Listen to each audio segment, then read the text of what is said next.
Chapter 6 Pearl. We have as yet hardly spoken of the infant.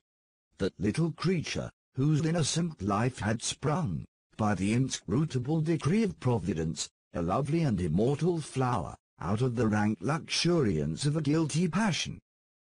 How strange it seemed to the sad woman, as she watched the growth, and the beauty that became every day more brilliant, and the intelligence that threw its quivering sunshine over the tiny features of this child.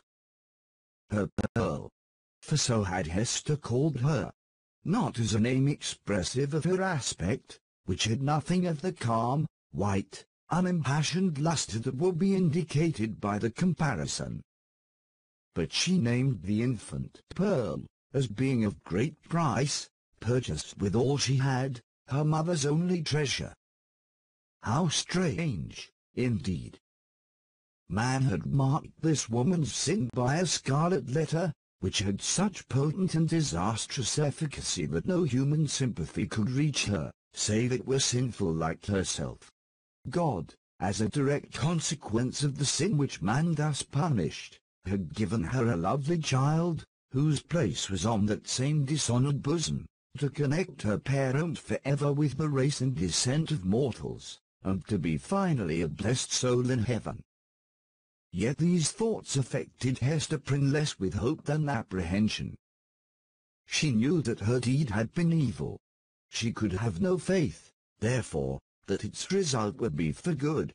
Day after day, she looked fearfully into the child's expanding nature, ever dreading to detect some dark and wild peculiarity, that should correspond with the guiltiness to which she owed her being. Certainly, there was no physical defect.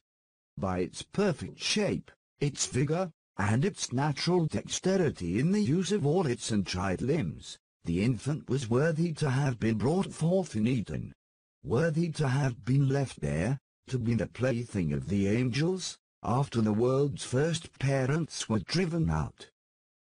The child had a native grace which does not invariably coexist with faultless beauty. Its attire, however simple, always impressed the beholder as if it were the very garb that precisely became it best. But little Pearl was not clad in rustic weeds. Her mother, with a morbid purpose that may be better understood hereafter, had bought the richest tissues that could be procured, and allowed her imaginative faculty its full play in the arrangement and decoration of the dresses which the child wore, before the public eye. So magnificent was the small figure, when thus arrayed, and such was the splendor of Pearl's own proper beauty, shining through the gorgeous robes which might have extinguished her paler loveliness, that there was an absolute circle of radiance around her, on the darksome cottage floor. And yet a russet gown, torn and soiled with the child's rude play, made a picture of her just as perfect. Pearl's aspect was imbued with a spell of infinite variety. In this one child there were many children, comprehending the full scope between the wild-flower prettiness of a peasant baby, and the pomp, in little, of an infant princess. Throughout all, however, there was a trait of passion, a certain depth of hue, which she never lost. And if, in any of her changes, she had grown fainter or paler, she would have ceased to be herself. It would have been no longer Pearl.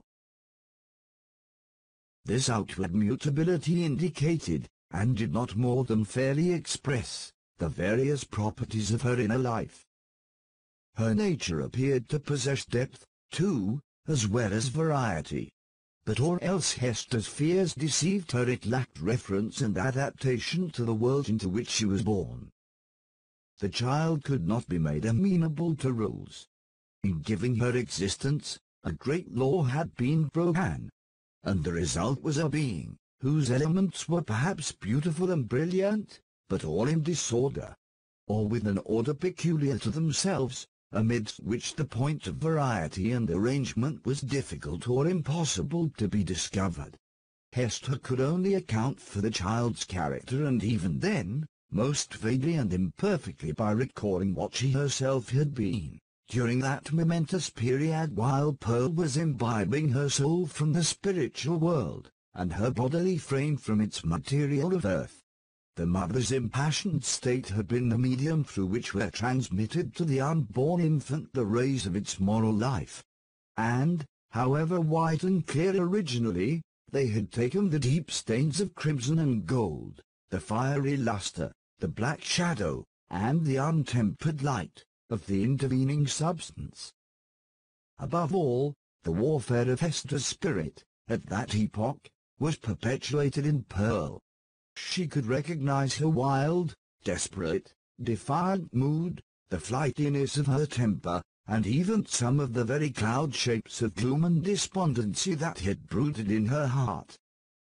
They were now illuminated by the morning radiance of a young child's disposition, but, later in the day of earthly existence, might be prolific of the storm and whirlwind.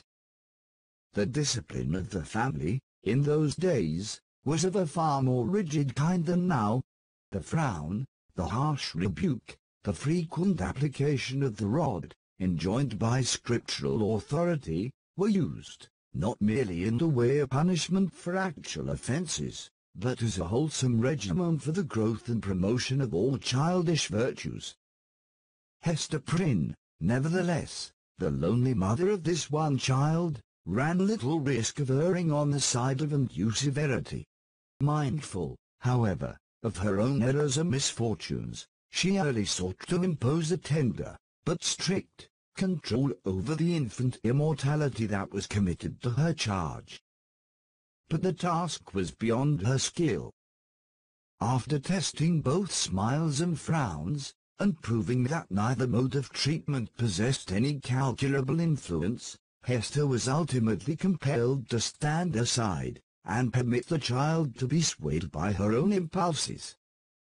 Physical compulsion or restraint was effectual, of course, while it lasted. As to any other kind of discipline, whether addressed to her mind or heart, little Pearl might or might not be within its reach, in accordance with the caprice that ruled the moment. Her mother, while Pearl was yet an infant, grew acquainted with a certain peculiar look, that warned her when it would be labour thrown her way to insist, persuade, or plead. It was a look so intelligent, yet inexplicable, so perverse, sometimes so malicious, but generally accompanied by a wild flow of spirits, that Hester could not help questioning, at such moments, whether Pearl was a human child. She seemed rather an airy sprite, which, after playing its fantastic sports for a little while upon the cottage floor, would flit away with a mocking smile. Whenever that look appeared in her wild, bright, deeply black eyes, it invested her with a strange remoteness and intangibility. It was as if she were in the air and might vanish, like a glimmering light that comes we know not whence, and goes we know not whither. Beholding it, Hester was constrained to rush towards the child, to pursue the little elf in the flight which she invariably began, to snatch her to her bosom, with a close pressure and earnest kisses, not so much from overflowing love, as to assure herself that Pearl was flesh and blood, and not utterly delusive. But Pearl's laugh, when she was caught, though full of merriment and music, made her mother more doubtful than before. Heart-smitten at this bewildering and baffling spell, that so often came between herself and her sole treasure, whom she had bought so dear, and who was all the world, Hester sometimes burst into passionate tears. Then, perhaps, for there was no foreseeing how it might affect her, Pearl would frown, and clench her little fist, and harden her small features into a stern, unsympathizing look of discontent.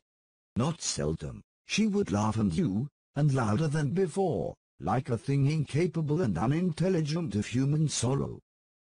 Or but this more rarely happened, she would be convulsed with a rage of grief, and sob out her love for her mother, in broken words, and seem intent on proving that she had a heart, by breaking it. Yet Hester was hardly safe in confiding herself to that gusty tenderness. It passed, as suddenly as it came. Brooding over all these matters, the mother felt like one who has evoked a spirit, but, by some irregularity in the process of conjuration, has failed to win the master word that should control this new and incomprehensible intelligence. Her only real comfort was when the child lay in the placidity of sleep. Then she was sure of her untasted hours of quiet, sad, delicious happiness. Until perhaps with that perverse expression glimmering from beneath her opening lids little Pearl awoke. How soon, with what strange rapidity, indeed, did Pearl arrive at an age that was capable of social intercourse, beyond the mother's ever-ready smile and nonsense words. And then what a happiness would it have been, could Hester Prynne have heard her clear, bird-like voice mingling with the uproar of other childish voices, and have distinguished and unravelled her own darling's tones, amid all the entangled outcry of a group of sportive children. But this could never be. Pearl was a born outcast of the infantile world. An imp of evil, emblem and product of sin, she had no right among christened infants. Nothing was more remarkable than the instinct, as it seemed, with which the child comprehended her loneliness, the destiny that had drawn an inviolable circle round about her, the whole peculiarity, in short, of her position in respect to other children. Never, since her release from prison, had Hester met the public gaze without her. In all her walks about the town, Pearl, too, was there, first as the babe in arms, and afterwards as the little girl, small companion of her mother, holding a forefinger with her whole grasp, and tripping along at the rate of 3 or 4 footsteps to one of Hester's.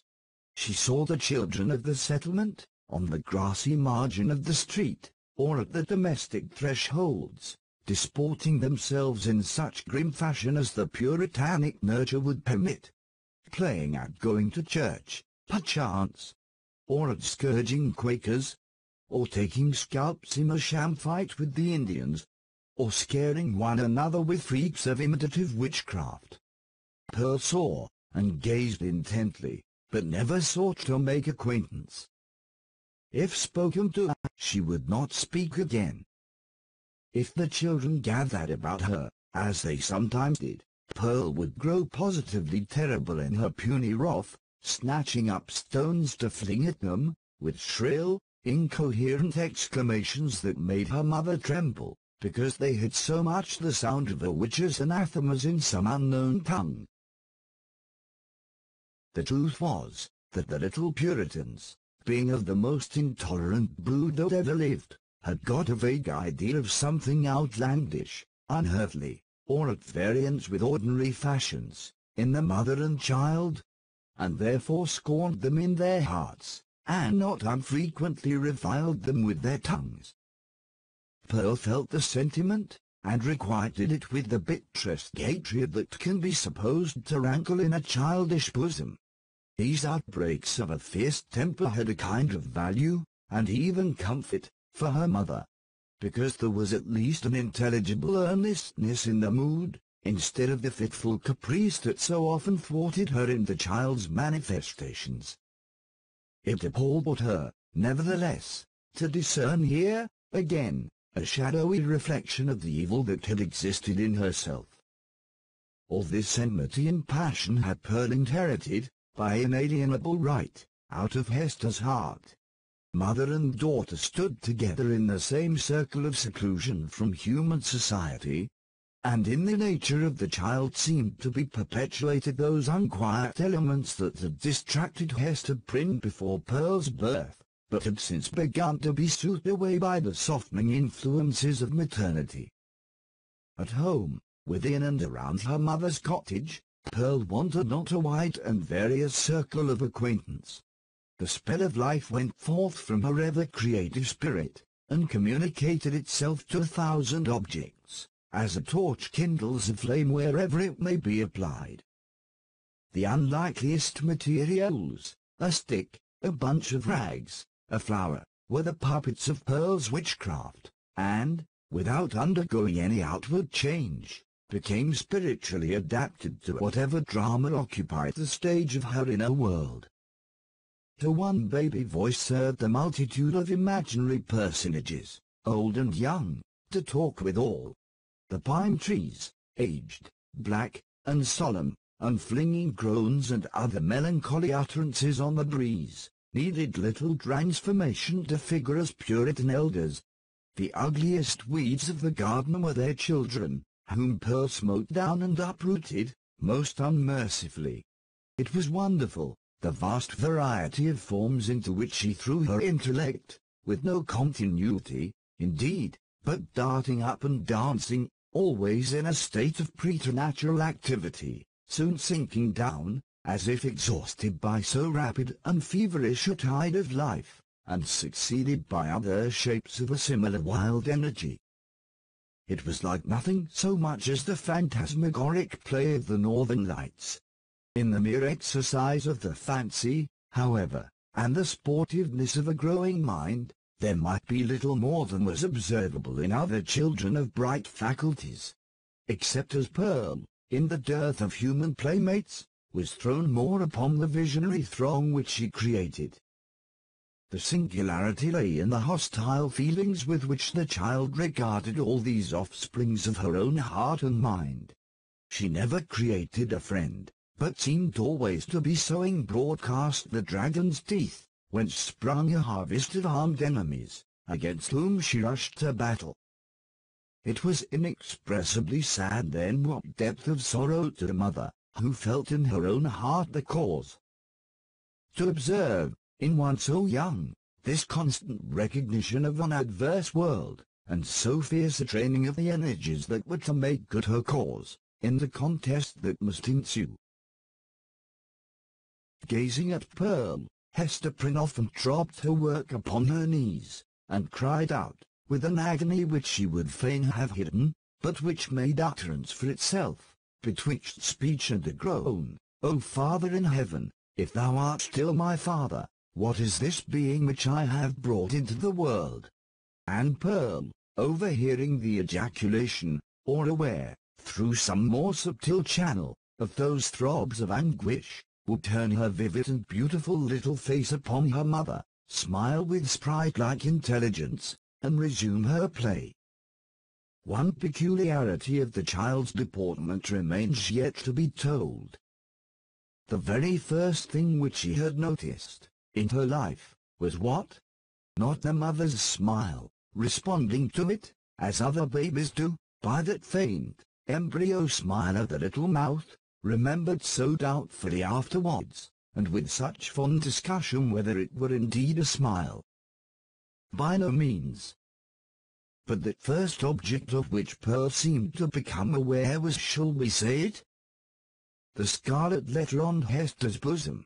One day, as her mother stooped over the cradle, the infant's eyes had been caught by the glimmering of the gold embroidery about the letter, and, putting up her little hand, she grasped at it, smiling, not doubtfully, but with a decided gleam that gave her face the look of a much older child.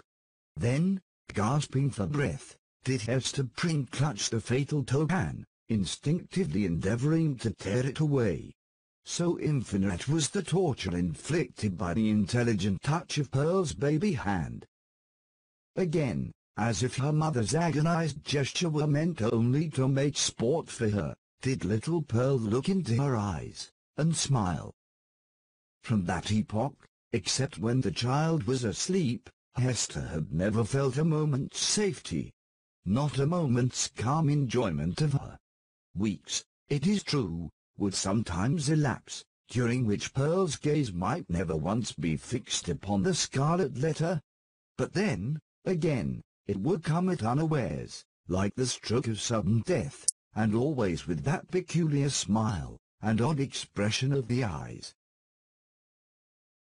Once, this freakish, elvish cast came into the child's eyes, while Hester was looking at her own image in them, as mothers are fond of doing. And, suddenly, for women in solitude, and with troubled hearts, and pestered with unaccountable delusions, she fancied that she beheld, not her own miniature portrait, but another face in the small black mirror of Pearl's eye. It was a face, fiend-like, full of smiling malice, yet bearing the semblance of features that she had known full well, though seldom with a smile, and never with malice, in them. It was as if an evil spirit possessed the child, and had just then peeped forth in mockery. Many a time afterwards had Hester been tortured, though less vividly, by the same illusion. In the afternoon of a certain summer's day, after Pearl grew big enough to run about, she amused herself with gathering handfuls of wild flowers, and flinging them, one by one, at her mother's bosom, dancing up and down, like a little elf, whenever she hit the scarlet letter. Hester's first motion had been to cover her bosom with her clasped hands. But, whether from pride or resignation, or a feeling that her penance might best be wrought out by this unutterable pain, she resisted the impulse, and sat erect, pale as death, looking sadly into little Pearl's wild eyes. Still came the battery of flowers, almost invariably hitting the mark, and covering the mother's breast with hurts for which she could find no balm in this world, nor knew how to seek it in another.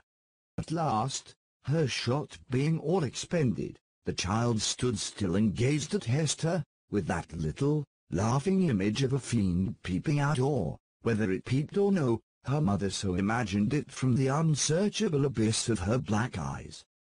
"Child, what art thou?" cried the mother. "Oh, I am your little Pearl," answered the child.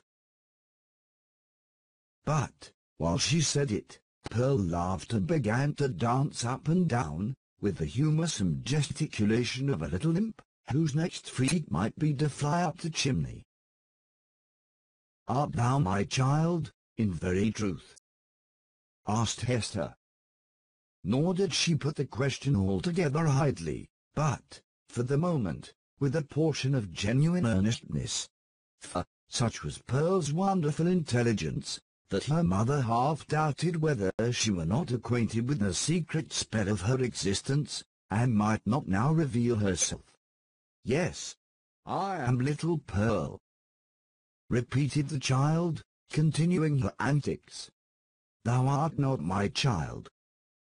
"Thou art no Pearl of mine," said the mother, half playfully, for it was often the case that a sportive impulse came over her, in the midst of her deepest suffering. "Tell me, then, what thou art, and who sent thee hither? Tell me, mother," said the child, seriously, coming up to Hester, and pressing herself close to her knees. "Do thou tell me. Thy heavenly Father sent thee," answered Hester Prynne. But she said it with a hesitation that did not escape the acuteness of the child. Whether moved only by her ordinary freakishness, or because an evil spirit prompted her, she put up her small forefinger, and touched the scarlet letter. "He did not send me," cried she, positively. "I have no heavenly Father." "Hush, Pearl, hush. Thou must not talk so," answered the mother, suppressing a groan. "He sent us all into the world. He sent even me, thy mother. Then, much more, thee. Or, if not, thou strange and elfish child, whence didst thou come? Tell me." "Tell me," repeated Pearl, no longer seriously, but laughing, and capering about the floor. "It is thou that must tell me." But Hester could not resolve the query, being herself in a dismal labyrinth of doubt. She remembered betwixt a smile and a shudder the talk of the neighbouring townspeople, who, seeking vainly elsewhere for the child's paternity, and observing some of her odd attributes, had given out that poor little Pearl was a demon offspring, such as, ever since old Catholic times, had occasionally been seen on earth, through the agency of their mother's sin, and to promote some foul and wicked purpose. Luther, according to the scandal of his monkish enemies, was a brat of that hellish breed. Nor was Pearl the only child to whom this inauspicious origin was assigned. Among the New England Puritans,